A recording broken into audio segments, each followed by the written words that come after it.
Okay. Okay. Let's see. Here he is. Okay. Okay, so what do we do now, Nico? Do you bring us into the meeting? Is that what you do? Everybody, Mr. Mayor, everybody's in the meeting, especially as well as the folks in the room should also have access to the microphone. So the councilors in the room should be able to see us on the TV in the chamber, as well as if they would like to speak, they can unmute their microphones as in past meetings. I think we're ready for the roll call whenever you are ready. Okay, the public's in the meeting already too? Correct. Okay. Okay, so I'm going to bring the meeting to order. We are going to do a roll call and start the meeting. Roll call. Councilor Bergman? Here. Councilor Colorio? Here. Councilor King? Here. Councilor Moore Carlson? Here. Councilor Rivera? Yeah, here. Councilor Rose? Here. Councilor Rosen? Here. Councilor Russell? Here. Councilor Toomey? Here. Councilor Wally? Here. And Mayor Petty. Are here. So we are going to start with the Pledge of Allegiance, and we're also going to have a moment of silence for firefighters John Davies, whose anniversary of his passing was today, and tomorrow will be Christopher Roy's anniversary of his passing. So two great heroes of the City of Worcester. So please stand for the Pledge of Allegiance. I pledge allegiance to the flag of the United States of America and to the republic which it stands, one nation, under God, indivisible, with liberty and justice for all. We'll remain standing for a moment of silence.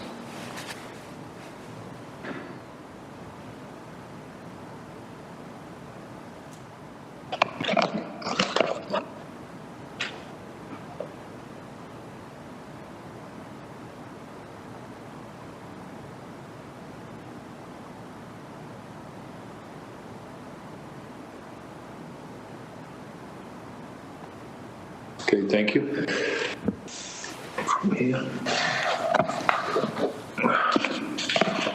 Okay. So just to let people know what's happening and the public too, a lot of people are transmitting from their house tonight, not from the chamber. So just ask everybody to be patient as we go through the meeting. If people need, raise your hand if you need to speak on the council. I'll try to recognize. If I don't see you, just turn your microphone on, and we'll recognize you. And to the purpose tonight, I know we're going to do the tax classification vote. I know last week I was asked by Councilor Bergman that we look at $1 million or $2 million adjustment to the tax rate. And if that goes through tonight, we'll go over the tax tables. The council feels comfortable enough with Mr. McGurthy explaining the tax tables. If that vote passes, we'll go ahead and do the tax vote. Otherwise, we'll hold it to next week. So after Mr. McGurthy explains that. With that, we can, I guess we have AJ. I see you there, AJ. How many people are on the call? Do you know? Thank you, Mr. Mayor. It looks like we have about, 7 callers, I would say. Okay, and so we may do the tax rate tonight, and we might not, just to let people know that. So go ahead, AJ. Thank you, Mr. Mayor. So it looks like the first person I'm able to identify is Alex Guardiola. I'll unmute him now. Thank you very much. Alex Guardiola, Director of Government Affairs and Public Policy for the Worcester Regional Chamber of Commerce. I did speak last week on this. I just do want to reiterate the importance of this vote. If it does happen this evening, our small businesses are really hurting out there. We hear from them day in and day out as to whether they will be able to survive this time. They've been working extremely hard to try to keep their doors open, and obviously the governor has made an announcement earlier today that they will be rolling back some of the steps here and the restrictions. So I hope that we take this into account as we value our small businesses and all the things they do here. And I reiterate the things that I said last week, but please, thank you for your time. Okay, thank you, Alex. Next speaker, AJ. Thank you, Mr. Mayor. It looks like we have 2 call-in users. I just unmuted one of them now. If you could all please just state your names, we'll let you know if you're the person that we can hear. Not hearing anyone, I can unmute the second call-in user. So either person on a phone, could you please just state your names and we'll let you know if you're the person we can hear. And they probably don't want to speak, okay. Okay, very good. So let's see, the next speaker I'm able to identify is a James Sundstrom. Just unmuted James now. Good evening. I'm with my daughter, Rachel. She lives at 7 Lapierre Street. We're just listening to the part of the meeting having to do with National Grid building a conduit in the Ridge Street and Division Street and Orient Street area whenever it gets to that part of the agenda. Okay, stay on the line. When we get to that agenda, we'll probably have you, I open that up. If you're going to oppose it, just let us know. Okay, very good. Okay, thank you. Thank you. Thank you, Mr. Mayor. Actually, that is all the speakers. Okay, so that was public participation. Was it Mr. Sundstrom? Okay, so let's have a motion. The motion is to open the hearing of the condo locations on, we have a condo location on Orient Street, Division Street, and the Ridge Street, condo location on Jakes Ave, and the condo location on Piedmont Street. The motion is to open the hearing. Roll call. Councilor Bergman? Yes. Councilor Colorio? Yes. Councilor King? Yes. Councilor Carlson? Yes. Councilor Rivera? Yes. Councilor Rose? Yes. Councilor Rosen? Yes. Councilor Russell? Yes. Councilor Toomey? Yes. Councilor Wally? Yes. Yes. Okay, now from here we go, anybody oppose these condo locations, or anybody have any questions? Mr. Sundstrom, I'm sorry, I missed you. Yeah, sure. Okay. I guess the question is, I'm reading the letter. My daughter bought this house a year ago, and they immediately started building a 36-unit apartment building across the street. I'm just curious, reading the dimensions, I didn't go out and look at the manhole cover numbers to see where they are. I assume this starts somewhere near the front of the building on Ridge Street, runs down Ridge, down Division to Orient, and around to the other side of the building. I'm just trying to get an idea from National Grid where they're going to be digging up the street, which I assume is what this means. Okay, is anybody on from National Grid? I'm here, Jeff Silva, National Grid. Go ahead. So the manhole locations are pretty much the exact measurements as they are laid out. What's your exact question? Because most of the work will be in the gutter, which is between the sidewalk side and in the street, closest to the opposite side of 31 Ridge. 31 Ridge. Okay. Which is that new development. So the new 36 unit. Okay. Yeah, so, no, that's fine. I was talking to one of the guys working early on, and he said there is not enough power up here. We're going to have to bring power up for this building. So I assume that's what this project is. I guess my only question is. Can I say something? Can I speak? My name is Elizabeth.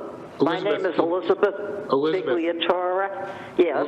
Elizabeth, hang on for 1 minute. We're talking to Mr. Sundstrom now. Hang on, we'll get to you in a second. Okay. Sorry. Go ahead. Yep. I'm just curious, how long, when would this project start? How long would what would the duration be? I assume this building's going to be going on for the better part of 2021, I would guess. So we're trying to get the conduits in the road now. Okay.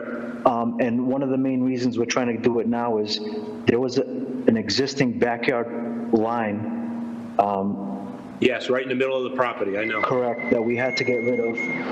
And I'm installing a mini pad that he gave us an easement for to continue to feed the existing backyard line that feeds 11, 9, and I believe 13. And all those other houses are on that corner. So the initial work is going to provide power for that first, and then the three-phase service will be added on after for the 36 unit. Okay, very good. Thank you. We were just curious what additional disruptions this would be. So as you know, the electrical infrastructure in Worcester is very old and very fragile. So all the work that we can do to upgrade the system to prevent outages in the future is what we try to do going forward. Very good. Thank you very much. You're welcome. You're welcome. Okay, Elizabeth, are you on the line still? Yes, I live at 20 Ridge Street, right across the street from these 30, we were told 30 buildings going up. And it has been a disaster. The street is impossible to even pass anymore. The trucks daily start coming at 7 o'clock in the morning, go home about 4 or 5 in the afternoon. The parking is tremendous. It's unbelievable. And I, for one, am fed up with what's going on around here. I think this is supposed to be progress. We bought this house in 1965, a beautiful field, nice open land, great place to live. I loved the house from before we even knew we were going to get it. And this has been a disaster between these trucks and the dirt, the stuff that's flying around all the time. I open my windows, I've got to wash everything inside every day from what's going on. I think it's horrible, and I cannot believe 30 apartments going into that area. I just can't picture the street holding it. Any help? They going to help us with taxes or anything else? I'm sure you will, but Elizabeth, thank you for your comments. The gentleman from National Grid, is there any way we can, no, we're not here to debate the project itself, but the conduits.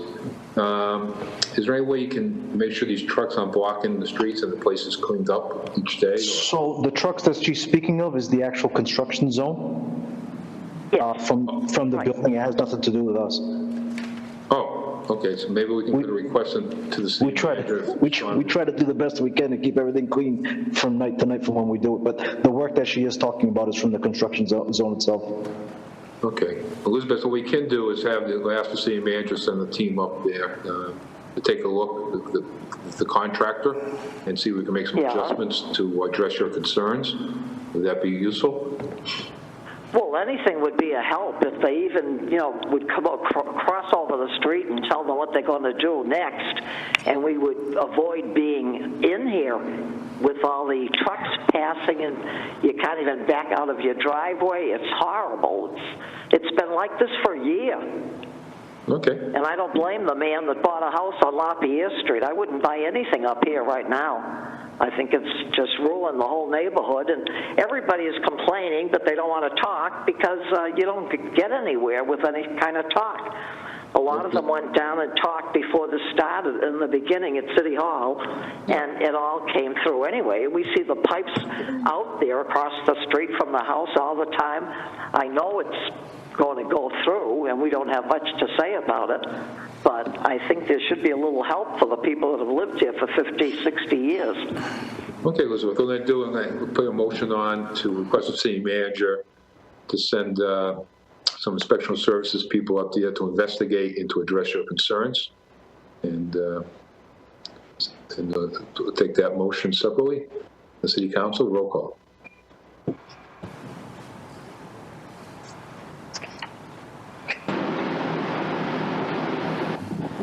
Councilor Bergman?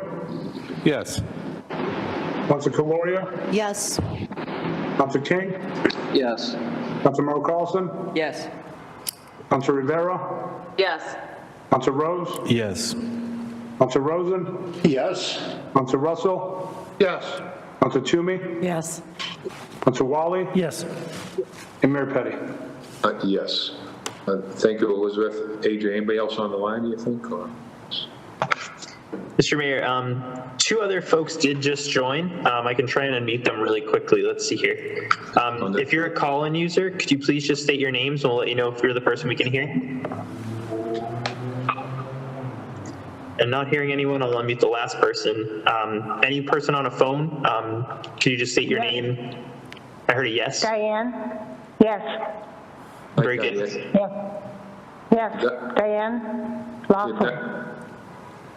Hello? Hi, Diane. Just give you some full name. Are you here talking about the National Grid issues and the condo location? Yes, I am. Thank you. Okay, what's your full name? Diane Laughlin. Okay, go ahead. Okay, well, I live at 6th Division Street, which is at the base of Ridge, intersecting Orient Orient's already been dug up for a year. It's like one thing after another. I have no idea what they're doing. I'm sure it's all to satisfy this developer up the street who's disrupting the neighborhood. I'm wondering if that's why this project is proposed? Yeah? Yes, it is, correct. Okay, so why are the people who've lived here forever and pay their taxes being disrupted just for some rich developer? I don't understand. And for how long will we be disrupted? Will we be trapped in our homes? Yeah, I don't have a good understanding of how long the project's going to be. I know National Grid's Will going we to try be to... trapped in our homes? Will we be trapped in our homes is my problem. We already have 50 dump trucks a day coming through here. We're a block long, Ridge is a block long, Lapierre's a half block long. We have 50 dump trucks a day going through here, cement mixers.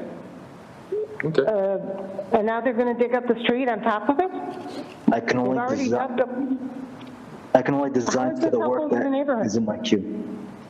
Like I said, so I can only design for the work that is proposed to me from the developers, and I have to get them the power that is required for that building.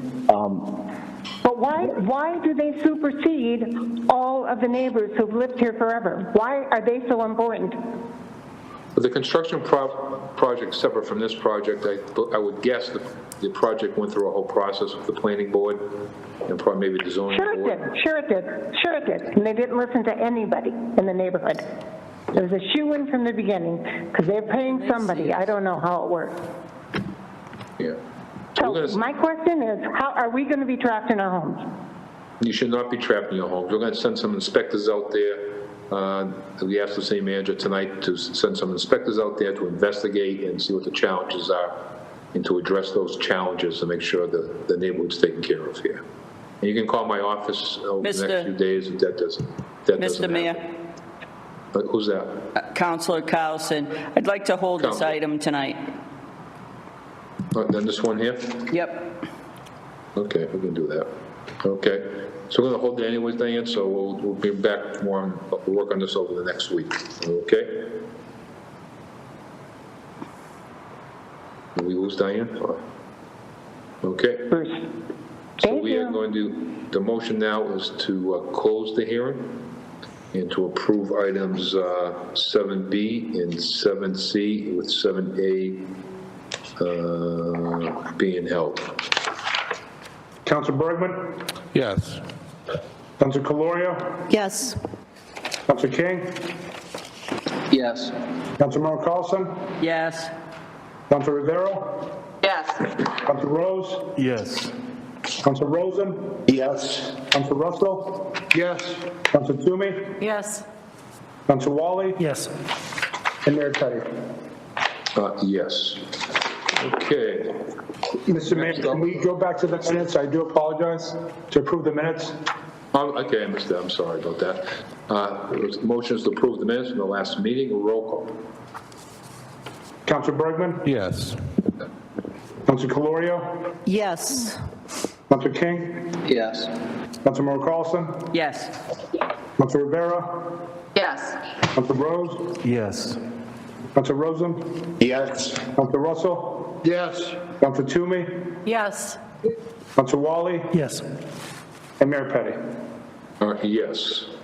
Okay, next is the tax classification hearing. That's 8A and 8B. Here is determine the tax rates for residential, commercial, industrial, and personal properties for fiscal year 2021. And that's taken up with 10.27A, which is transmitting information communication relative to the fiscal 2021 tax classification packet with updated headers and responses to City Council's request for information. And we also have communication city manager transmitting information communication relative to the fiscal year 2021 tax classification package.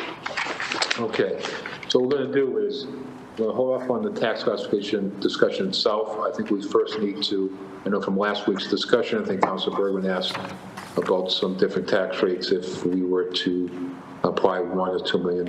So, Councilor Bergman? Well, thank you, Mr. Chairman. I appreciate the opportunity to see the report that the assessor provided on the on some relief that would be in the taxpayers' interest if we were to adopt at least some sort of policy where $1 million could go back to the taxpayers. So through the chair, I know the city manager's on board at this meeting. I'd just like to ask, since I think a number of us, perhaps the will of the council, if I'm not overspeaking, would like to see some of that money that fortunately we gathered, came into us that we didn't expect. I would like to, I think, see at least $1 million, at least I would, some tax relief to our residents. So I guess through the chair, particularly dealing in a COVID-19 year, there's lots of people struggling out there. I'd like to ask for the chair of the city manager if there's a way to do that. And I know there's probably some procedural ways to do that. I would hope there would be. And if the manager would have a recommendation how to get us there. Thank you. Mr. Manager? Thank you, Mr. Chairman. Through you to the councilor. I'm understanding where the council wants to go here. I'm prepared to recommend $1 million be reduced from the city manager's contingency account and be provided for some tax relief per the council's request. So I appreciate the response through the chair to our city manager. I mean, that certainly would be something that I would hope my fellow colleagues could support as well. Again, it's a difficult year. We're going to be setting the tax rate. No number we choose off the 300 plus options is going to come without some financial challenges, but even if we could do a little bit by sharing some of that money with our taxpayers, I think it would be appreciated by all. So I appreciate the response and hope we can vote accordingly. Okay, so the motion is for the $1 million to come out of the contingency account. We'll do a roll call. Is that okay? Or? Okay, roll call. Mr. Mayor, Okay. It's Councilor Wally. Just before we do, I appreciate the order from Councilor Bergman. One question through you to the manager. The manager's contingency account, what is that typically used to pay for? How has it been used in the past? Well, this year, through you, Mr. Chairman, this year we had used the contingency account, quite honestly, as a buffer against the many unknowns that we're faced with. We have outstanding contract negotiations and possible arbitration with the police officials union. We have a body camera program we're looking to figure out how to pay for. We have some impacts in terms of shortfalls from COVID. And we have our DCU, which has been a lost revenue source. So we have taken out the $1.2 million cut in local aid that we received when the budget was passed. So we were able to use that contingency dollars to offset that. But through the free cash allocation, there was $1.4 million that was available for appropriation. It was my recommendation, the council voted it, to put that 1.4 into contingency. So based on this recommendation, we would just, in other words, take that 400,000 into contingency and give the 100,000 back to tax relief. Thank you. And as a follow-up through you, Mr. Mayor, to the manager, why is the recommendation to use this account as opposed to the original request to use new growth over budget? Really, in talking to the CFO, he has communicated that the council's vote was to add the new growth amount over budget to the two capital funds.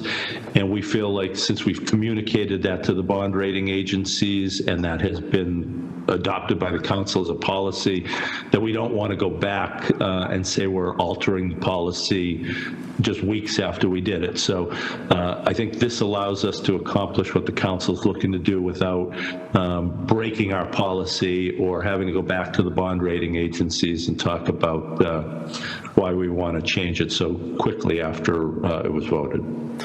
Thank you. I think this particular year, the order makes sense. We are seeing, however this vote goes, an impact. So I appreciate the order from Councilor Bergman. Thank you. Chairman. Mr. Councilor King? Thank you, Mr. Chairman.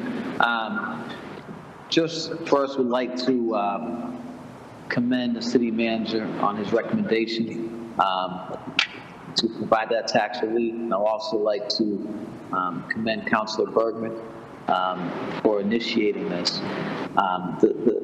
What I want to speak upon is, I think the most important thing that we as a council can do and that the administration can be is flexible. And we know that during these times, we've heard from a host of folks the last couple of weeks, including the chamber, that people are hurting. Businesses are hurting. Our families, our children, our relatives, our loved ones are hurting.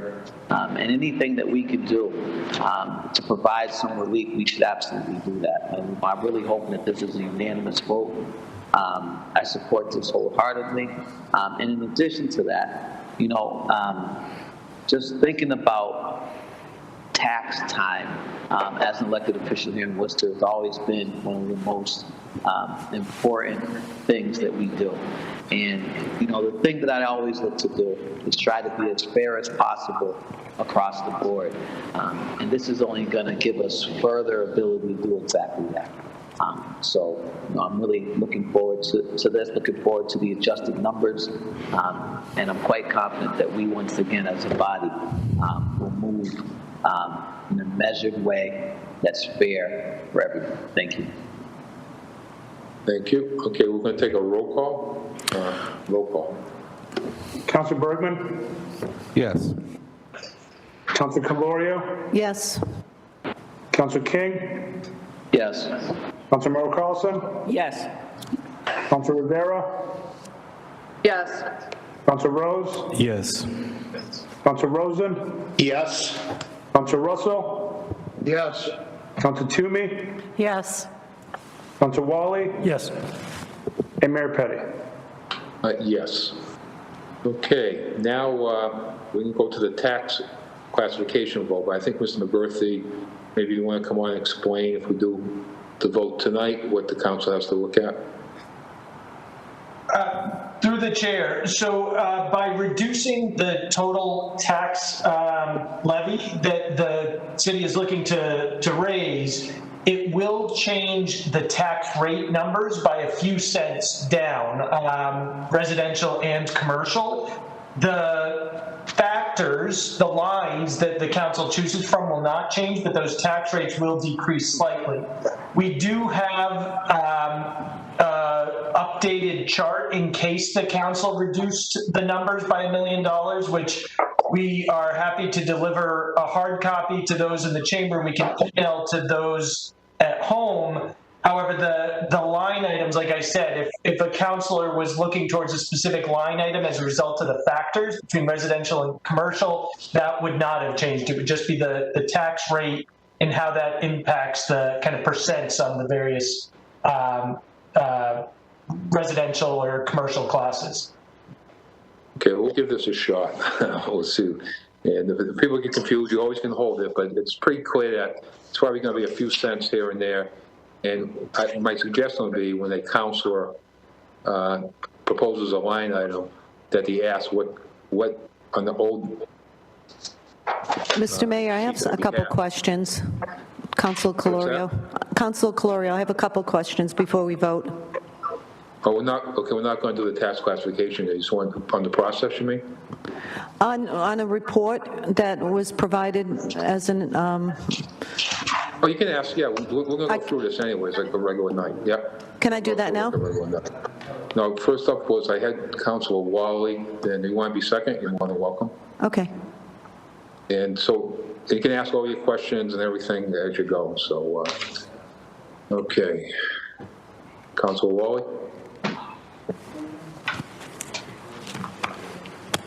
Thank you, Mr. Mayor. This is always a difficult vote, one of the hardest we all take each year, and the pandemic is certainly compounding that difficulty tonight. Since last year, the unemployment rate is up, household income is down.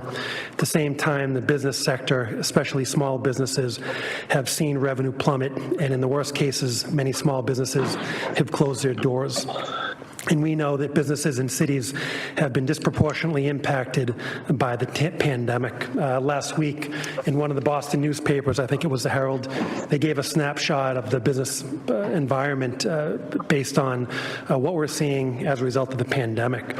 And in Massachusetts, as it relates to small businesses, the number of those businesses is down since January, 37%. Small business revenue has decreased 44% since January. The number of open small businesses in leisure hospitality has dropped 55%, and small business revenue in leisure hospitality has plummeted 64%. And we know in Worcester, we have a great restaurant scene, and we've talked about it a number of times on the council, and we've given some relief to those restaurants, but it is impacting us. And there have been government programming, the Paycheck Protection Program, expanded unemployment benefits. Those have been helpful, but certainly not helpful enough. Too often, the result of the vote we take tonight on the tax rate, it's defined as one party being a winner and one party being a loser. And unfortunately, tonight, I don't think anyone's going to win. As in most years, we receive a recommendation from individuals, from organizations, and I think those two organizations that carry the most weight are the Chamber and the AWARE organization. When I look at both recommendations tonight, if I look at the AWARE recommendation, I believe it's line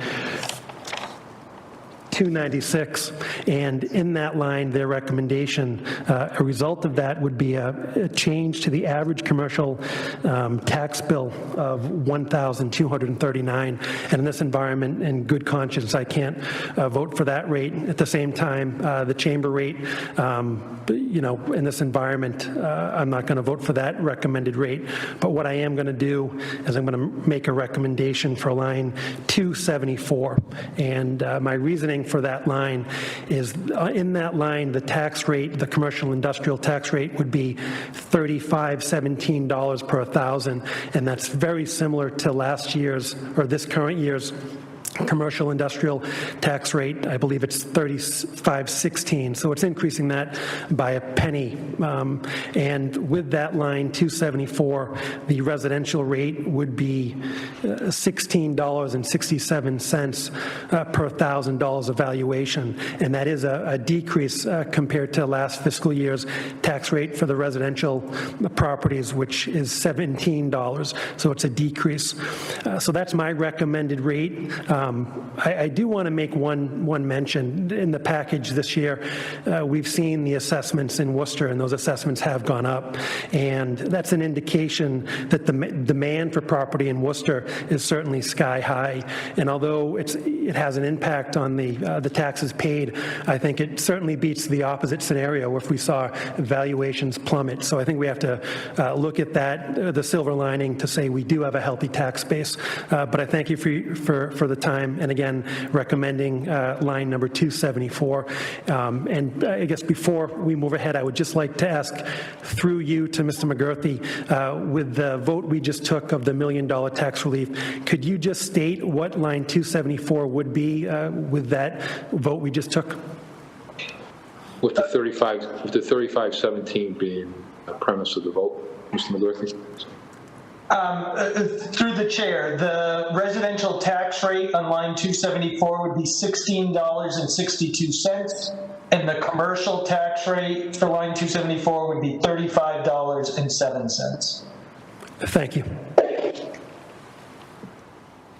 So it's a decrease of the commercial of 10 cents, and what was the decrease on the residential on that one? Through the chair, it is a 5-cent decrease. 5 cents. Okay. Okay, that's line 274. Okay, so that'll be the first motion is line 274. Ms. Colorio? Thank you. So this is my first time voting on this, so you have to bear with me a little bit so I'll be fumbling my way through this. But one of the things that has really concerned me this year and is that the assessments of most of the properties, especially some of the 3 families and the 2 families, went up significantly. I did an assessment on my street and the street over, and it ranged anywhere between going up 30,000 up to one house went up 70,000 this year in assessed value. That's a big, big chunk. And if I did the math correctly, it came up to an additional $1,000 that owner would have to pay on taxes this year. Now, as we all know, that with any kind of a residential increase to a residential property in taxes, especially to multifamilies, it usually always gets passed on to the renters. And with that, the renters that are lower income that have a lower income in their annual income, what happens is the increase, even though it may seem like it's smaller, it takes a bigger percentage out of their weekly check, which concerns me tremendously. So I understand small businesses' concerns.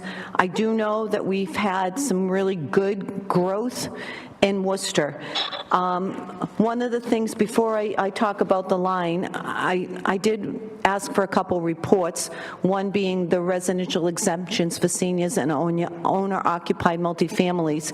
And the report did state that we could not, the exemption cannot be specific by age or number of units, which I did not know that, but I hear it now. But one of the most important lines in this report, and I thank the assessor for providing this, was it, and I'm just going to read it here so we can, because I'm going to make a motion out of this also.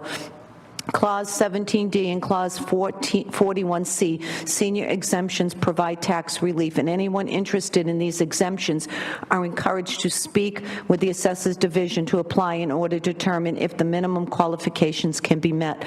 So what I would like to propose is that if we could provide, my motion would be, if we could provide in the tax bill a notice to just people that if they are seniors and they meet a certain qualification, that they can apply to get some relief with their taxes.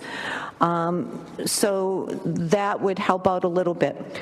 So I hear Council Wally's recommendation in line, and I did review the lines recommended by the Chamber and Aware Coalition, and I have to say that I would make a motion to support Aware's line of 296. So that would be my motion, which would be a much lower residential tax rate, which I feel at this point in our in Worcester, in the people that are really struggling to even make, their rents, I think that this is the way we have to go on this. So that would be my recommendation, which would be line 296. Thank you. Mr. McCarthy, what would be the residential and the commercial amount? Through the chair, the residential tax rate would be $16.28, and the CIP tax rate would be $36.20. Okay. Just hang on. Okay, I had another question. So, Mr. Manager, is it possible to put that notice into the tax bill? I would ask the city, the CFO, if that's possible. It certainly would be fine with me, assuming we don't have any other communication going in the tax bills. Okay. Mr. Chair? Yeah, we're going to have Councilor Carlson. I'm sorry, someone say you wanted to speak? Yes. So Councilor Carlson is next. Councilor Toomey next. Thank Councilor you. Toomey, I'm sorry. Okay. Thank you, Mr. Chairman.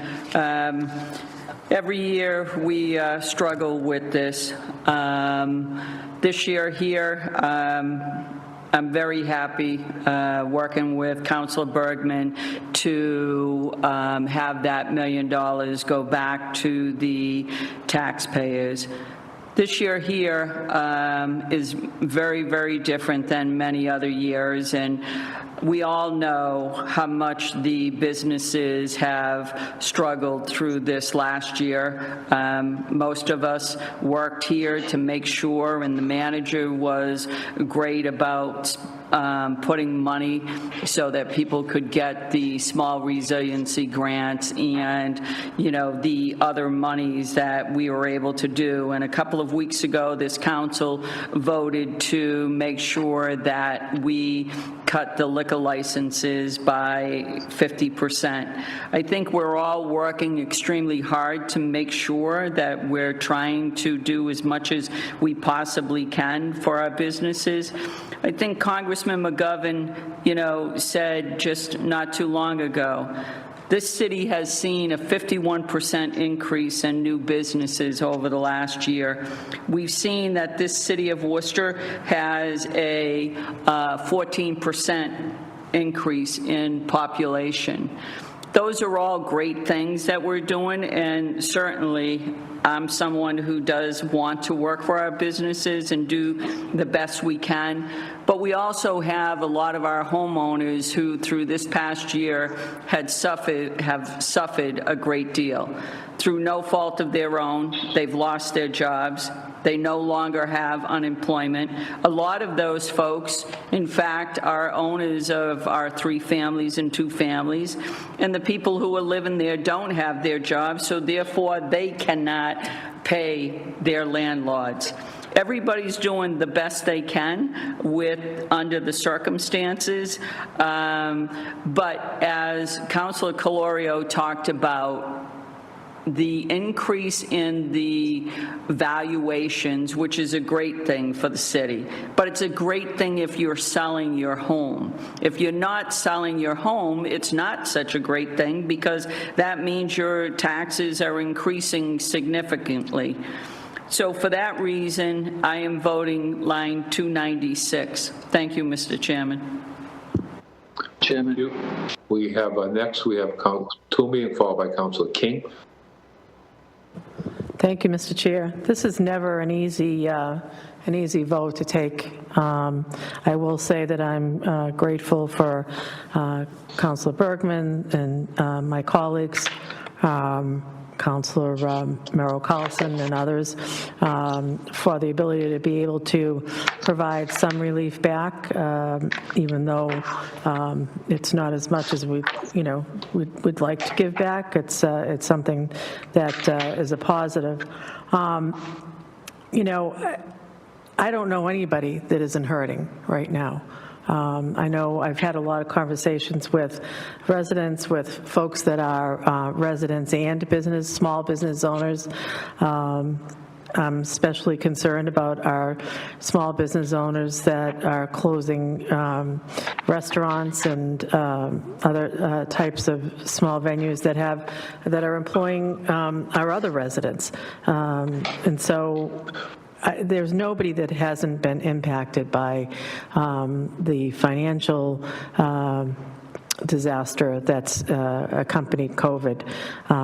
And so I think it's very difficult to look at all of this. I tend to be a moderate, and I tend to try to find ways to bridge between the two. We can't. You know, I've had conversations, as my colleagues have, with small business owners who are just barely holding on. I'm not sure that some of them are even going to make it through January. And so for that reason, I think that the line 274 is a good midpoint between all of them, and I think it minimizes an increase. The biggest issue is, as Councilor Carlson said, the increases in valuation. There have been some commercial properties that I looked at that have gone up, quite a bit. There are homes that have gone up quite a bit, and truly, you're right. You can't feed yourself off of an increase in your home valuation unless you refinance. And that certainly is an option for folks. I support finding any way to increase any support for our seniors. I know that there are some things that we can't do and some things we can. One thing I know that came to light was what actually is considered income when you look for an abatement. And I think what I'd like to offer in the form of a motion is to request that a video be made available on the website by our assessor on the whole process of abatements and how to take a look at that, and also perhaps have a planner talk about opportunities to be able to help yourself as you get into that older age group. How can you help your estate? So it would be nice to have some sort of a talk show to be able to inform people about those types of things. I'm certainly mindful of the difficulties. I know that, for instance, myself, I am not working full-time, trying to start a business myself, and it's not an easy thing. So even an extra, $20 a month can make an impact for some families, and I understand that. And there are going to be ways that people can work with the assessors and treasurer's office. And if we could also, through you, Mr. Chair, in the form of a motion, make sure that information is prevalent too. What happens if you can't pay your entire tax bill? What happens with that? I think informing people how to deal with these issues is very important. So to that end, I do support Councilor Wally's motion on line 274. Thank you. Okay. Okay, we have Councilor King followed by Councilor Rivera. Thank you, Mr. Chairman. Can you hear me okay? Yes. Yeah. A little bit louder, but we can hear you. A little bit louder, okay. Just a couple of comments. One is first on the 254 line with the original numbers. We would have been looking at, if we supported that, a decrease of over $900, by over $901 on average to the commercial tax base, and an increase of $335 to the residential. That's not something that I think any of us are going to entertain. I don't think that that's a fair and balanced place to be. That being said, in meeting and working with the assessor, I had the same questions as it relates to 274. I didn't know that's where it would end up, but I was asking about where is it, which line would be closest to where we were last year. And we came up with the 274 number. As I continued to look at that number, I wanted to see the difference. What was the change in percentages to the residential tax bill versus the commercial tax bill? And the difference would be 5.89% change to the residential and 0.38% to the commercial. And I was really looking for something that was more equitable in terms of the change in percentages on the taxes. And as I continued to look on line 274, I wanted to know the impact on the 3 families and the 2 families. So according to the numbers that were provided to us in this last bracket, 274, that line item would have resulted in a change to the 2-family bill of about $200. So we're talking about an additional $100 for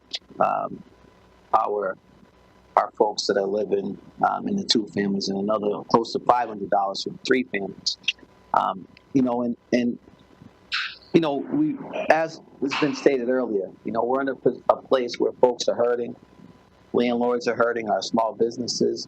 We know that, yes, as my colleagues have mentioned, we've done some work here on the city side as it relates to providing funds, cutting fees, delaying taxes, things of that nature during the course of this pandemic. And I think we've been very, very thoughtful and measured about that. I wanted to see something that more along the lines of an equal shift. And I mean, that's kind of how I've looked at it every year. I haven't really looked at it as, who's advocating what line until it's brought to my attention. But my process is to sit with the solicitor. Where can we find the place that's most fair? As I mentioned earlier, we're all hurting. Our businesses, our kids, our families, our relatives, our friends, our cousins, our loved ones. And folks are struggling everywhere. I heard about businesses being disproportionately impacted. We know that our low-income communities are also disproportionately impacted during these economic challenges, and along with, dealing with the consequences of COVID-19 and those social determinants of health.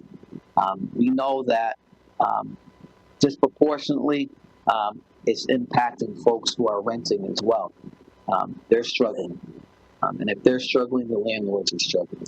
And we're still waiting on aid. We are waiting. This council has been very clear that we're reaching out to our federal partners that we need relief. We continue to need relief. When I look at these numbers, I go down to 296. And if you look at 296, my question is, and this is through the chair, the $1 million, that does not impact the percentage change in this column. Is that accurate through the chair? I have a percentage change of 3.73 for residential and 3.60 for commercial. Does that remain constant even with the $1 million through the chair? Mr. Assessor? Yes, through the chair. So the change as a result of taking the levy down by $1 million doesn't affect the line items, the number of lines being 304. What does change is the percent change, which is the far right column that you'd be looking at. If you go to, say, page 9, and you're looking at line 274, just for reference purposes, in your packet, you're going to see that the impact to the average single-family home is about $249, and the impact to the average commercial is $130. That's using your packet. If we go to the same line item with the reduction of by $1 million, you're going to see the impact being $235 for the average single family and $32 for the commercial. But you're also going to see the 2 columns to the right, and you're going to see the percent change being in your column 5.89% and 0.38%. Under this $1 million deduction, the percentage change for residential is now 5.57, so it decreased slightly, as did the commercial, which is now 0.09. Okay. So you will see go ahead. So for 276, it was 3.73 and 3.60, 296. What does that change to? So you're referring to line what number? What 296. 296, okay. So line 296. 3.73 to 3.60. Line 296 through the chair. is going to be 3.41% for residential and 3.32% for commercial. And that difference is what is that, 0.09? So the difference between the two is, let's see here, 287. It would have been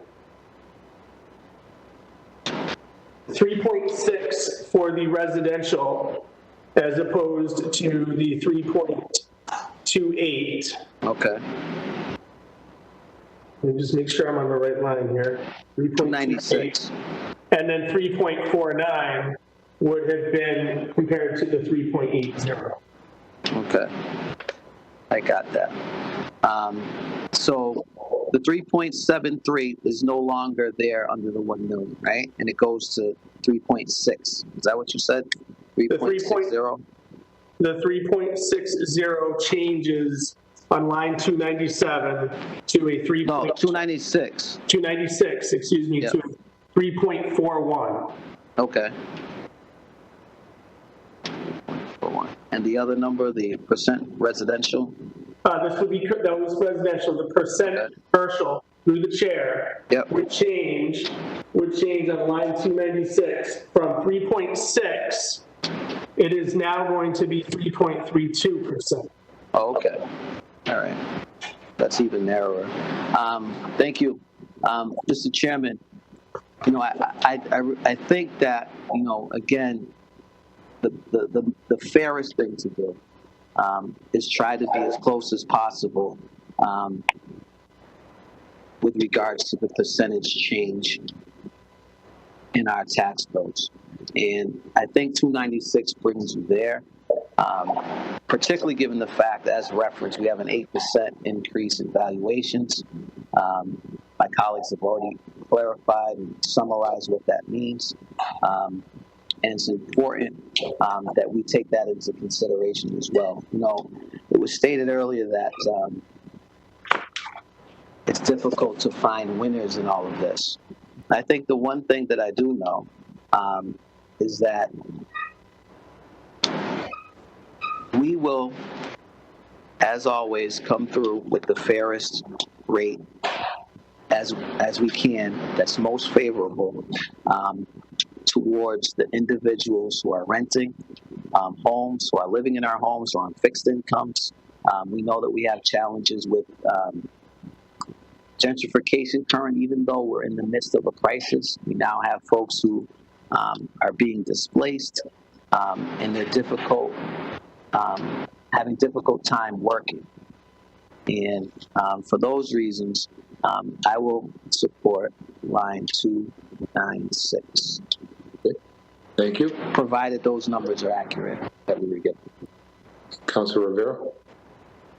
Yeah, I mean, I think this has been, in my time in council, this has probably been the hardest year yet. And so I have, a high population of residential, high population of renters, and I do agree that a lot of that will go to them. But I also don't have a lot of large businesses or corporations in my districts, and I have a lot of small business corridors from Chandler to Highland Street to Pleasant, to part of South Worcester on Southbridge Street, to Park Ave, Main South. And when you look at this, it's extremely, extremely challenging because even many of those small businesses don't own the building that they're in, and so the cost gets translated down, gets pushed down to them.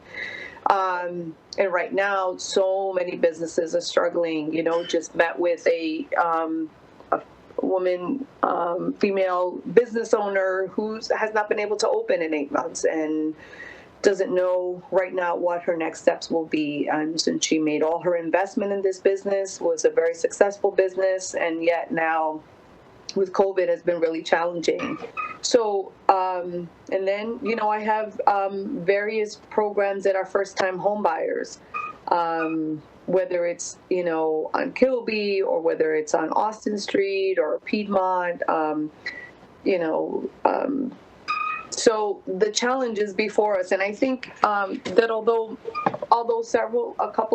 a few of us may be on different numbers, I don't think anybody's wrong tonight. I don't think anyone's like way off on what they're saying. I think we all want the same thing. It's probably one of the first times I think in council, in months, that I think even though we may not be in agreement on the full numbers, I think we're all in agreement on how we need to get there and why. And I've heard the arguments. I think right now some of the questions that Councilor King asked were really helpful. I think that some of the statements that were done by Councilor Merrill Carlson and Colorio, made a lot of sense, and I don't disagree with that.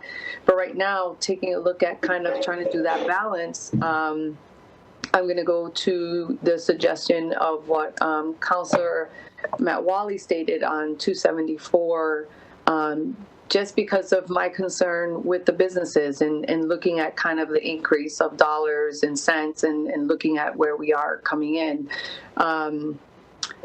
We need those.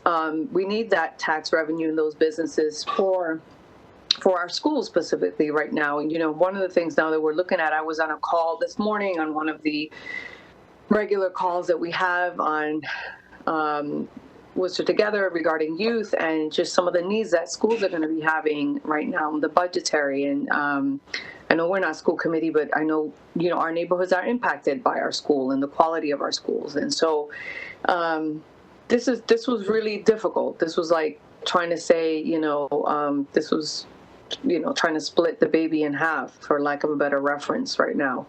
But that being said, making that hard decision, I don't disagree with what's been said, but I think right now what's most fair, looking at how we're going to be doing that increase, I'll be looking at supporting 274. Okay. Let's see, we got Councilor Russell or I'll go or count. You don't have to, I'm just putting the names out there. Councilor Rosen, or who we got left? Councilor Rosen, go ahead. Thank you, Mr. Chairman. A lot of what I had planned to say has already been said, so I won't repeat that. But obviously, everyone's been talking of the averages, average taxes for homeowners increasing, average taxes for businesses increasing. You've got to be careful with the word average. You could be walking across a river that averages 4 feet in depth. So it looks pretty safe, but you could drown. You might drown if it averages 4 feet in depth, because it's not 4 feet everywhere. So when you talk of averages, realize there'll be a lot of homeowners and therefore renters and a lot of pain from these averages we're talking about, and the same thing from for our businesses. And I've talked to several people, and they take one side or the other, and I talk to them about public education. I say, where should we cut then? Because most people don't want cuts to public education or public safety, police and fire, certainly public health in this pandemic time, public works, they don't want that. And, inspectional services, economic development, what an important, department it's always been in the city of Worcester, and especially the last several years. So, we're in a bind. Councilor Rivera kind of touched on, quoted King Solomon there about cutting the baby in half. And, I hope we all try to have the wisdom of Solomon, but certainly when it comes to the tax rate, there's really no good answers. There's no right and there's no wrong here. But I certainly will support line 296. I like the idea of it's kind of equal percentage pain for both. I'm not trying to sugarcoat it, because any tax rates we choose is going to be painful for homeowners and business owners. So I can go with 296, equal pain, and it certainly will give, as opposed to other suggested tax rates, it'll give our homeowners and our residents a little extra cash, hopefully to spend at those local city businesses. So I can support that. Let's encourage everyone, support local businesses as much as we can. I see the Amazon trucks everywhere, UPS, I mean, they're coming into every house, and you know people aren't buying most of that locally. You know, they're ordering it online. So God bless them, but we have to support our local businesses. People would say tonight, you can support your local businesses. It's much more than the tax rates. We have to spend money, hopefully some of us will have it to spend, at those local businesses. So let's all lead the charge, spend locally. So line 296 is what I'll be voting for. Thank you, Mr. Mayor. Thank you, Councilor Rosen. Anybody? Councilor Russell took off his mute. Councilor Russell. Sure. Mr. Chairman, you know, first of all, I think that the city has made an all-out effort to try and help in the pandemic for businesses. Hoping that the program that the manager came up with would help the landlords somewhat too in the future months ahead. But, you know, and I really looked at these numbers this year and I thought to myself, as our friends in the chamber said, if ever there was a year to bend a little bit toward the business community, it would be this year. My friend and colleague, Councilor Rosen, a couple weeks ago asked the nonprofits to try to assist us with some donations that was swiftly responded to all the open press by many of the nonprofits in the city. And Mr. Chairman, the other day, the Globe, of which I read the electronic version of just about every day, had an article about the PPP loans.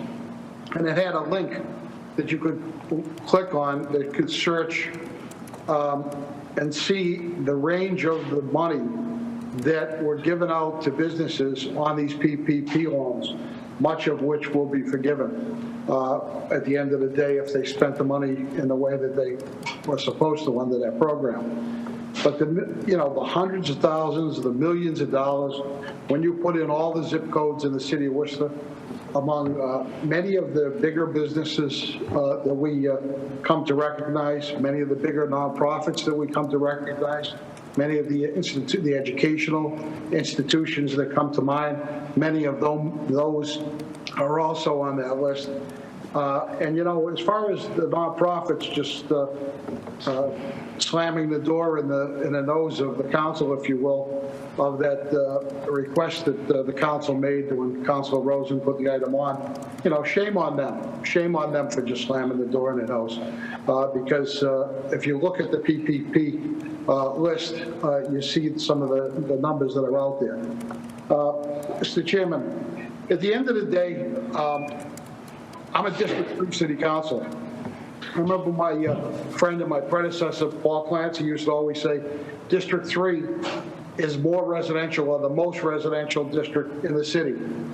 And, you know, it comes down to me, as Councilor King said, is that what we look at is the average tax bill.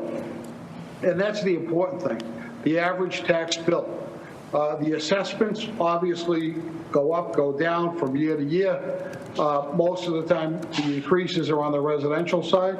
And sometimes we try to adjust the tax rate so that the tax bills are as close to level or as close to sharing the pain, if you will, of the increase between the business and residential categories. But, Mr. Chairman, at the end of the day, I'm sent here by the people in Grafton Hill. I'm sent here by the people in Vernon Hill. I'm sent here by the people in Quincy Village, Holy Cross, College Hill area, many of which live in 3 families, many of which that are, you know, that's still a large population of our city, the working class people that don't get a PPP loan, that don't get assistance from the city under the grant program. But the 3 families, because of the increase in the values of those 3 families, have gotten killed, if you will, over the last 5 years. The information that the assessor gave us, this report with the percentage change over the last 5 years, the 3 families have seen a 4.8% increase on average in their tax bills over the last 5 years. So they've got almost a 5% increase every year. The number, if my friend and colleague, Councilor Wally, put forward, the line item, would show, that would give the three families a 10.6% increase in the average bill of a three-family. I can't support that. Being the District 3 City Councilor, being sent here by the people in this district, there's no way I can support something that's that high. Even the rate that I will be voting for, line 296, the one that Councilor Colorio put forward first, that shows almost an even split between residential and business property, but it doesn't take into consideration the large increase in the assessments of the three families. The three families are still going to get hit with over a 7% increase, even with that line. So, Mr. Chairman, there is no good answer here. Of course, this is an issue that we get every year, and it is what it is, like Belichick says. And I also, I for one, remember the people of Assembly here, and the people in those 3 decades can't keep taking the increases. With the average rents going up, our concerns about homelessness, our concerns about, about even gentrification. When 3 families are renting out for $1,500 a floor, and we're going to see them getting another increase in taxes, it's going to be an increase in rents. So, Mr. Chairman, I'm going to vote for that 296. I don't even like that line, but I'm going to vote for it, and I thank you for your attention. Thank you, Councilor. Councilor Bergman, go ahead. Thank you, Mr. Chairman. As has been said by all my colleagues, it's always one of the most, if not the most difficult vote we all take. We have over 300 lines to choose from, except for some of the outliers in either direction. Most of us, if not all of us, can make a good argument for the lines that we choose to support. You could look at it. You can cut the layers in so many different ways between CPI and percentage increases and dollar amounts, so on and so forth. And as been said by almost all my colleagues, if not all those that spoke before me, it's not going to be easy for anybody this year, whether you're a commercial business owner or a residential property owner. I want to pick up, though, on something Councilor Rosen referred to, and that's the average, because I think it's important to recognize that these numbers are based on certain averages. The average for the single-family home is $268,548. That's the mean, not the median. That's the average dollar amount. And even with line 296, which I will support, there's an increase in that. There's over $100 increase. I think most of us can scratch our heads that $268,000 doesn't seem to be the average price of a home anymore, single-family home in the city of Worcester. What that tells me is that some of these homes will sell for a lot more than they're assessed at, and that's probably a good thing, as Councilor Merrill Carlson said, if you're selling. It's not a very good thing if you're buying or refinancing, and that also tells me that even with line 296, the increase is going to be more substantial than what's shown. I will also say that the commercial is based on the mean, something a little bit different, and the mean is $981,752, close to $1 million. I thank the assessor for breaking down those numbers for me. Almost 40% of the properties, commercial properties, City of Worcester, are valued at less than $250,000. So that means 40% of the properties will pay less of an increase, even with some of the lines proposed, then 3 families will pay. Another 25% of the commercial properties are valued less than $500,000, somewhere between the $250,000 and $500,000 range. So without bogging everybody down with more numbers and more figures and more calculations, the bottom line is 2/3 of the commercial properties are going to be assessed at least 1/3 to 1/2 less than $981,000, the mean, which means that the increase, as bad as it will be less dramatic than the actual number seems. I don't relish commercial property taxes going up. I don't relish residential property taxes going up. I would include condos and 2 families and 3 families. None of us do. And certainly our efforts earlier to try to take $1 million and give it back to the taxpayers was proof positive that we try to do as much as we can to help all our taxpayers. But I can't, in all good consciousness, ask the 2 and 3 family property owners to pay more than half or 2/3 of the commercial property owners and a tax increase. I just can't justify that. One of our former colleagues on the council, Councilor Lukes, used to always say shelter should be a priority. That rings more true to me this year with COVID-19 than it ever had in the years that she used to say that when I was on the council. And certainly, with the multifamilies, when the property owner struggles, the tenants also are going to wind up struggling as well. So I would support line 296. I don't do it, happily. I don't do it because I'm happy with an increase, but I do it because I think of all the lines that are going to get a consensus. And at the end of the day, we have to have a consensus of 6 votes to succeed. I think that's the line that's most likely to get consensus, and based upon very good reasoning.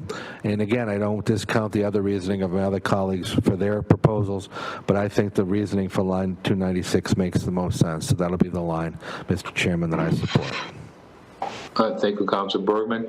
I'll just say, looking at the tax rates and the choices, there are a lot of tough choices there. I do support Councilor Wally's motion on line 274. I thought he made a good argument on that.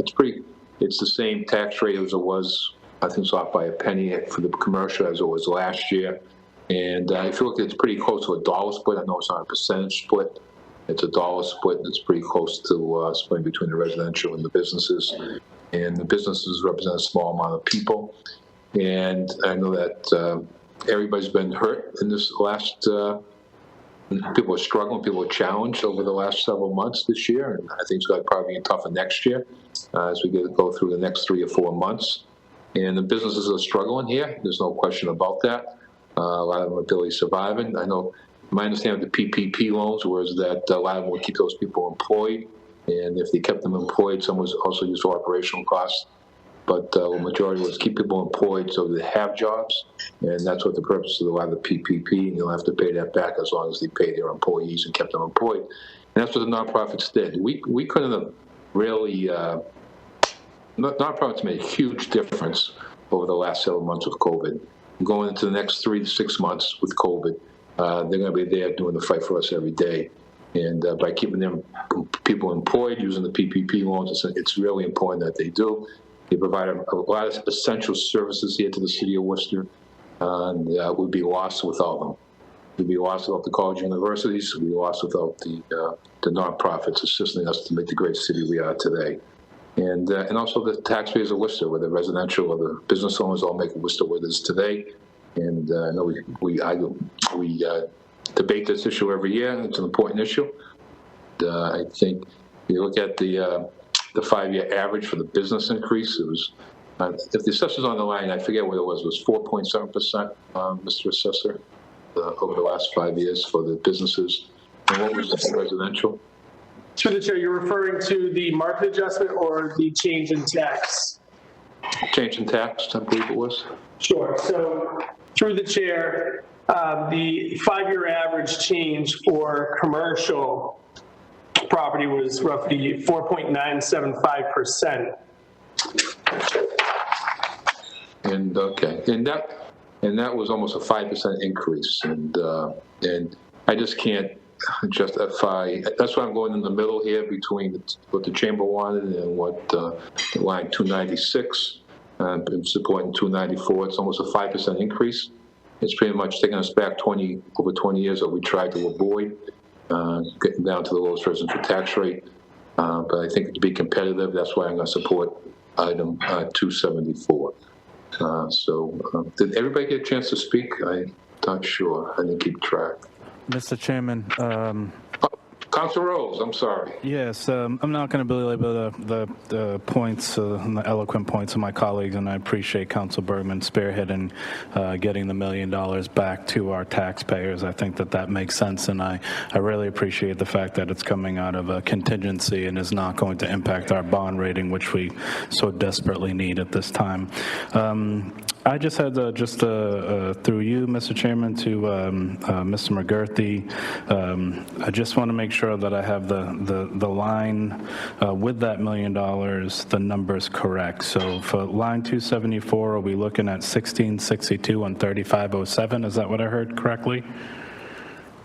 Through the chair to Mr. McGurthy? Through the chair, that's correct. And on the 296 line, through the chair to Mr. McGurthy, 1628, 3625?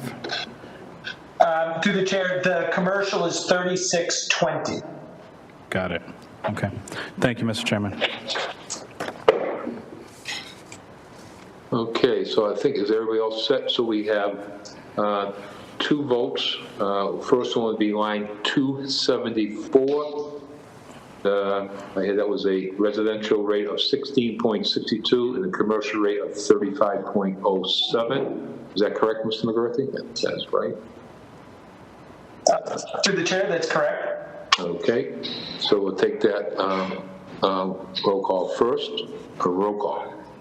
Councilor Bergman? Just point of clarification to the chair. This is to support line number 274? Yeah, the one that was offered by Councilor Wally? Yes. Then we only have 2 votes tonight. We have that and line 296 is the other one. Okay. Mr. Chairman, could I just ask a procedural question? If I recall correctly, Councilor Colorio proposed the first number, 296, before Councilor Wally proposed his number. So just perhaps... That's not correct. That's not correct. Councilor Wally did his first. Did he? Okay. I just want to make sure we take the... Do we take the items in the order they're proposed, or is that the chairman's prerogative? Yeah. I'm sorry? It's a little both. It's a little both, but we do always take the one that's first. Okay. Passes through. So. Thank you. Okay. Roll call. Councilor Bergman? No. Councilor Colorio? No. Councilor King? No. Councilor Merrill Carlson? No. Councilor Rivera? Yes. Councilor Rose? Yes. Councilor Rosen? No. Councilor Russell? No. Councilor Toomey? Yes. Councilor Wally? Yes. And Mayor Petty. Yes. Mr. Mayor, this line item is as follows. There was 5 yes. Councilor Rivera, Councilor Rose, Councilor Toomey, Councilor Wally, and Mayor Petty. And there is 6 no's. Councilor Bergman, Councilor Colorio, Councilor King, Councilor Merrill Carlson, Councilor Rosen, and Councilor Russell. Okay.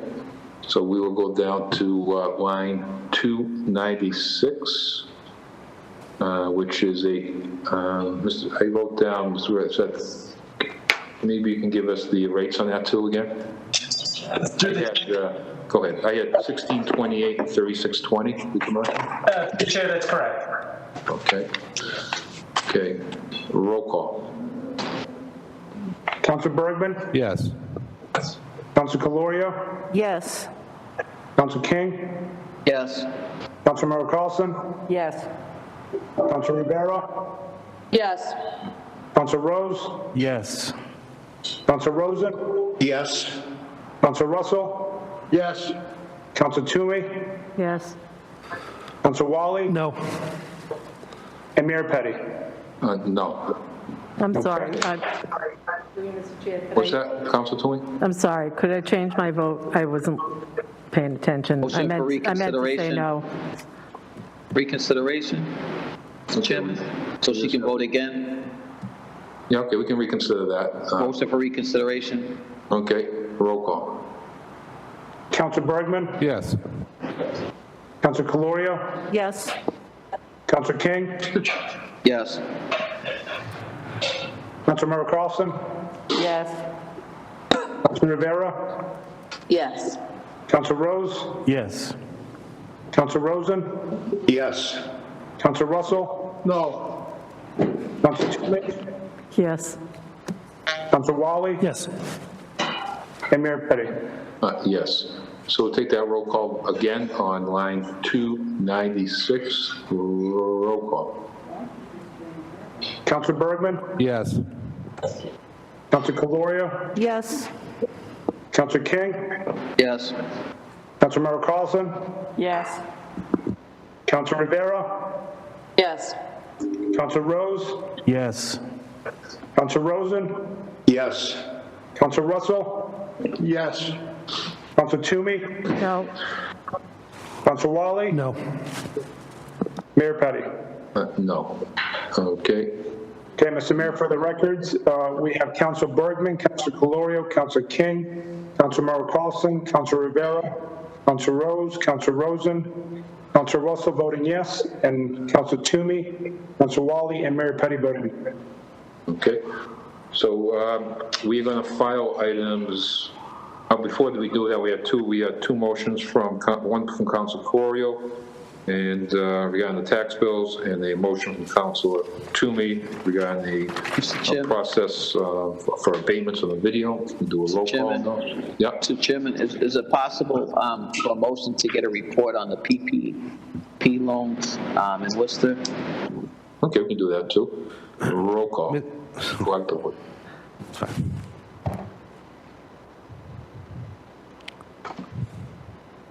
Councilor Bergman? Yes.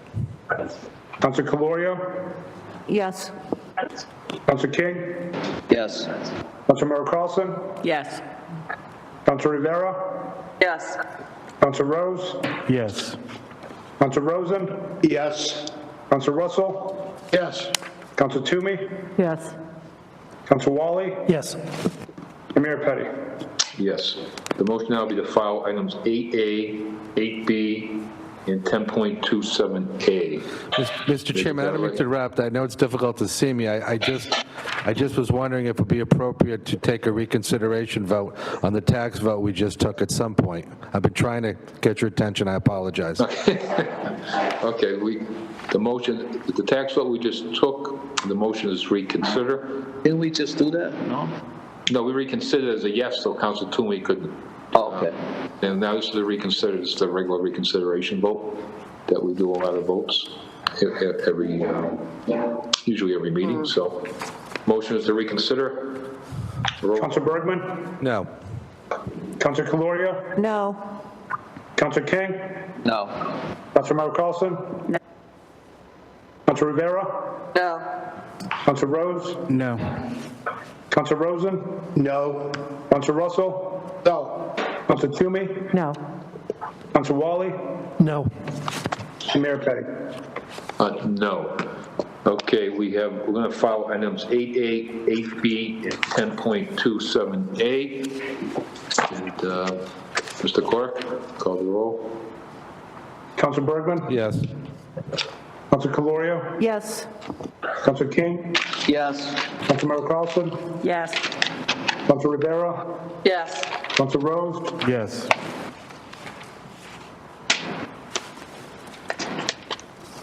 Councilor Rose? Yes. Councilor Rosen? Yes. Councilor Russell? Yes. Councilor Toomey? Yes. Councilor Wally? Yes. And Mayor Petty? Yes. Okay, we're going to go on to, are we all set there, Madam, Mr. Clerk?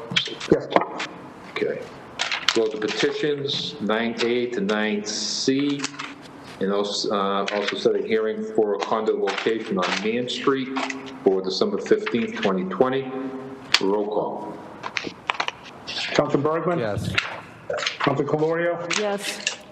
Councilor King? Yes. Councilor Merrill Carlson? Yes.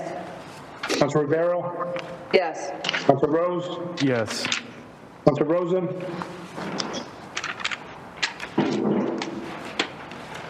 Councilor Russell?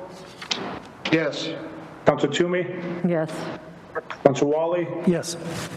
And Mayor Petty? Yes. Next item is 10.1A, transmitting information communication relative to the appointment of Tamara Cullen to the Elder Affairs Commission with a term to expire on October 31st, 2023.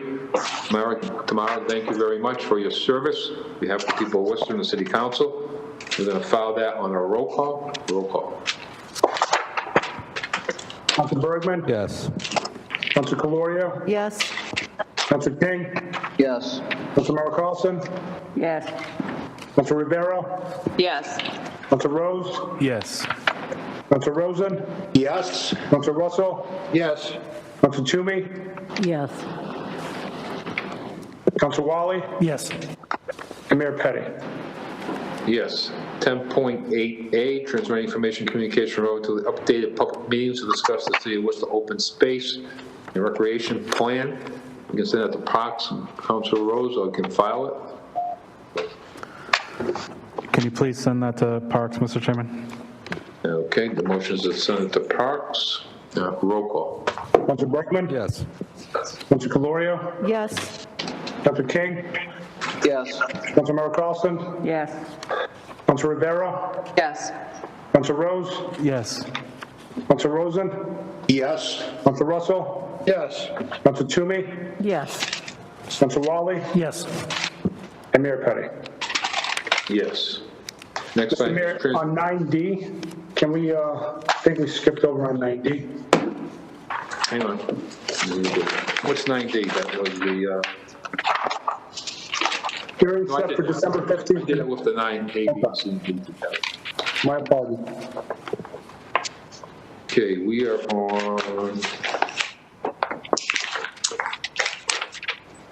on B, transmitting information communication relative to the final skate park at Crompton Park Master Plan Initiative.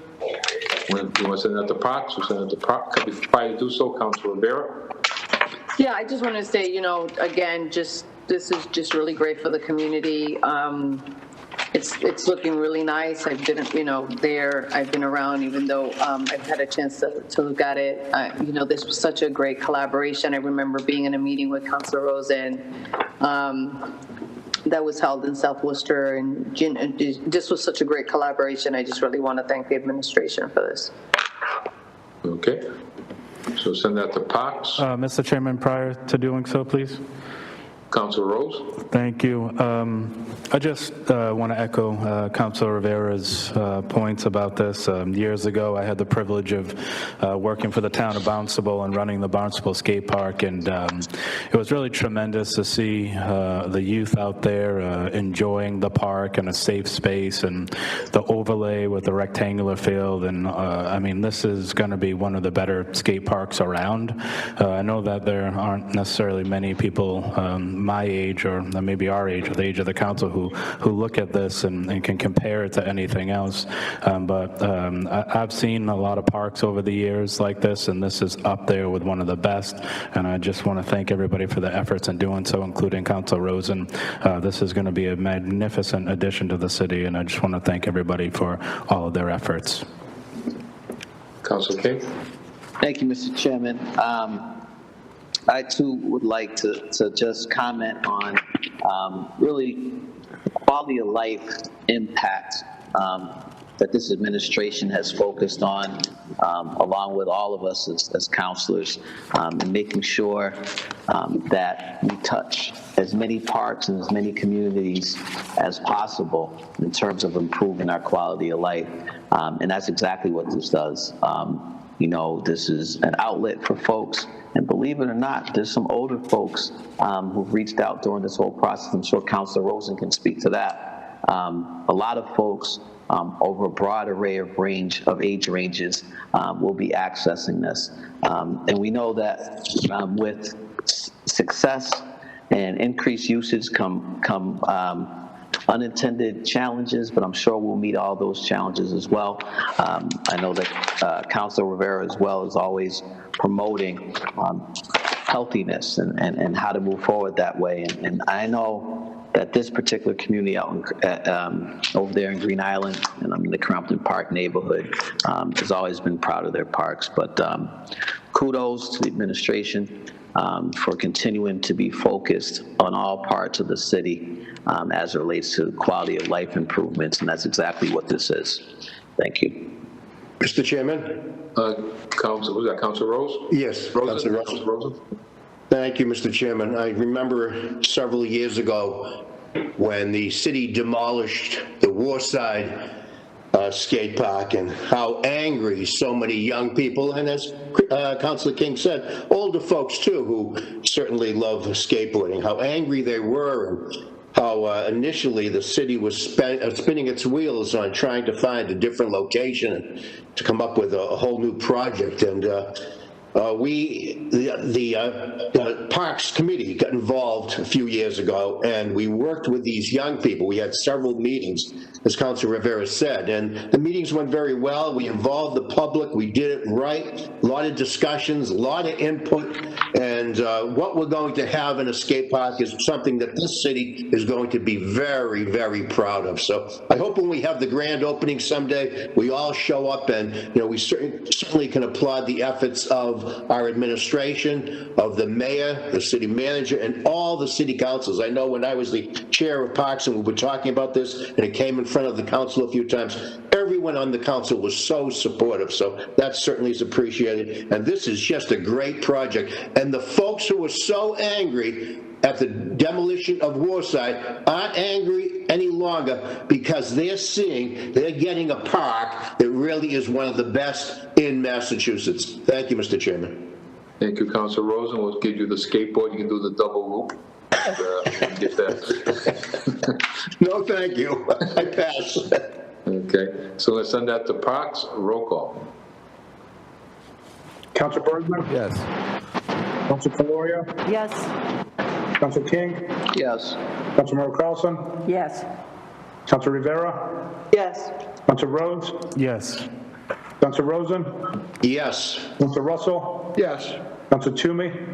Yes. Councilor Wally? Yes. And Mayor Petty? Yes. So I'm going to take the finance items together. We're going to do 10.33. I'm sorry, I missed one. We're going to go back to 10.28A, Preliminary Information Communication relative to the retiree health projections. Up over $1 billion. So I know the manager has about 24, I think, million set aside. We've got a ways to go. And this is why we put these accounts in place, so we be able to have this money in the future. But we'd like to send that to MO, if that's possible. Councilor King, we'd like to have that in MO. And roll call. Mr. Mayor, before we do, Councilor Wall, I just want to speak on the report. Sure. Obviously, this is a number where it's so large, I think it's hard to wrap your mind around it, but it's certainly real. And you mentioned how it has surpassed the $1 billion mark. I believe the last time it went over $1 billion was when we owned the airport.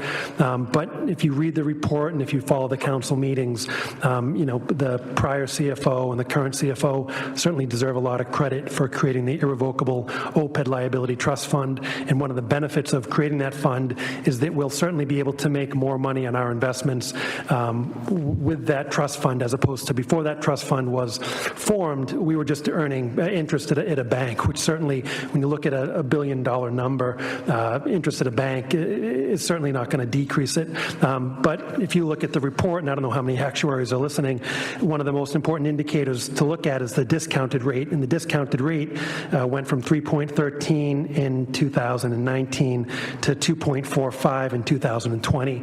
And what's important to note, we want that rate to increase, not decrease. So it has decreased from the last year, but I think looking at the irrevocable trust, that is going to allow us to earn a better rate of interest, which will certainly see that discounted rate increase in the years to come. And quite frankly, we'll see that $1 billion decrease in a few months, I'm hoping. But again, kudos to Mr. McGurthy for keeping his eye on the ball on this issue. Thank you. Thank you. So we'll send that to MO. Roll call. Councilor Bergman? Yes. Councilor Colorio? Yes. Councilor King? Yes. Councilor Carlson? Yes. Councilor Rivera? Yes. Councilor Rose? Yes. Councilor Rosen? Yes. Councilor Russell? Yes. Councilor Toomey? Yes. Councilor Wally? Yes. And Mayor Petty? Yes. So finance items, unless anybody wants to keep one out, we'll do 10.33A. We're going to do that on the roll call, motion to adopt. 10.34A through B, also a motion to adopt. And 10.35, adopt on the roll call. 10.38, also adopt on a roll call. Can you take those collectively? Mr. Chairman, I think Councilor Bergman is raising his hand. Councilor Bergman? Thank you, Mr. Chair. Thank you, Mr. Vangelis. Just briefly, on 10.34A, it's just a comment, Mr. Chairman. Those of us that attended the Civilian Police Academy were, I think, educated on a lot of issues that are related to manpower and equipment-related challenges that Worcester Police Department have. This donation of the 15-foot Boston Whaler certainly is much appreciated. One of the things that we were educated on was the reality that there is not enough boats to patrol the waterways in the city, and there's not enough manpower to do it on a regular basis. We had a lot of discussion this summer particularly, about watercraft in water bodies that were disruptive to residents and people that were using the water bodies. So obviously we need our police department to be properly equipped. In the coming months, as we move forward to a new budget cycle next year, I suspect myself and some of my colleagues that attended that class, and perhaps other colleagues as well, will speak more about it, because there are some more needs to do this right. But this is certainly very timely and much appreciated. So I just wanted to make those comments. Thank you, Mr. Chairman. Mr. Chairman. Mr. Councilor King? Yeah, thank you. This one jumped out to me as well, given the comments and the discussion we've had with respect to some of those water bodies. And I'd just like a report back on exactly what the plan is going to be for using this particular boat, and to keep us abreast of what that's going to look like. I know that one of the concerns we had was around what role the environmental police had been playing with respect to our water bodies, so we'd like to also get some information on that as well. But this is definitely appreciated from the environmental police, and looking forward to how we're able to work this so that folks have fair and safe access to our lakes and ponds. Thank you. Okay, those items collectively, roll call. So, Mr. Chairman, for the record, 10.33A, 10.34A through D, 10.35A and B, and 10.38A. Yep. Councilor Bergman? Yes. Councilor Colorio? Yes. Councilor King? Yes. Councilor Mary Carlson? Yes. Councilor Rivera? Yes. Councilor Rose? Yes. Councilor Rosen? Yes. Councilor Russell? Yes. Councilor Toomey? Yes. Councilor Wally? Yes. And Mayor Petty? Yes. So that brings us to the end of the meeting. So I think, Mr. Clerk, I think we got everything. So motion to adjourn. So moved. Councilor Bergman? Yes. Councilor Colorio? Yes. Councilor King? Yes. Councilor Mary Carlson? Yes. Councilor Rivera? Yes. Councilor Rose? Yes. Councilor Rosen? Yes. Councilor Russell? Yes. Councilor Toomey? Yes. Councilor Wally? Yes. And Mayor Petty? Yes. Mr. Clerk, thank you. We did a good job. A lot of us doing it from our homes tonight, so it worked out pretty good, the technology. So great job. Keep it up. Okay.